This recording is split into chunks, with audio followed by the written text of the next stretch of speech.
کہ مسلمان کون ہوتا ہے، مسلمان کسے کہتے ہیں۔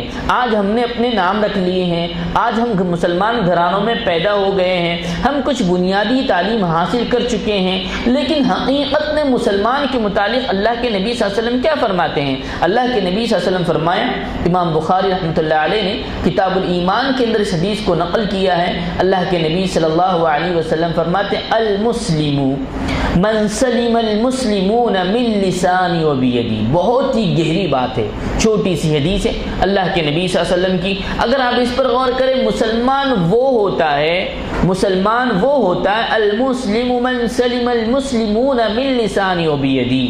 مسلمان وہ ہے جو کسی دوسرے مسلمان کو اپنے ہاتھ اور زبان سے تکلیف نہ پہنچائے۔ آج ہمارے پڑوس میں مسلمان رہتے ہیں، ہمارا محلہ مسلمان کا ہے، ہمارے محلے کے اندر آپس میں دشمنیاں ہوتی ہیں، ایک گھرانہ دوسرے گھرانے سے لڑتا ہے، معمولی سی پارکنگ کو لے کر، معمولی سے گیٹ کے کھلنے پہ لے کر، معمولی سے پانی گرنے پر۔ آپ ہمارے ماحول معاشرے کو دیکھیں کہ مسلمان کے گھرانے ہیں، لیکن اللہ کے نبی صلی اللہ علیہ وسلم کی تعلیمات کو دیکھیں کہ مسلمان وہ ہوتا ہے، مسلمان اس کو کہتے ہیں جو اپنے مسلمان بھائی کو اپنے ہاتھ سے، اپنی زبان سے تکلیف نہ پہنچائے۔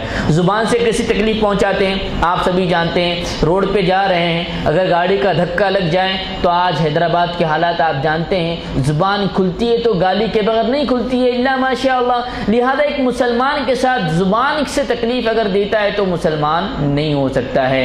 اس کے علاوہ زبان کے علاوہ ہاتھ اٹھ جاتا ہے، ہاتھ کے ذریعے ہم تکلیف دیتے ہیں، اور ہاتھ کے معاملات میں آج ماحول معاشرہ اتنا آگے بڑھ چکا ہے، جتنے کام اگریمنٹ کے ہوتے ہیں، جتنے کام پیپر ورک کے ہوتے ہیں، وہ سارے کام ہاتھ کے ذریعے ہوتے ہیں۔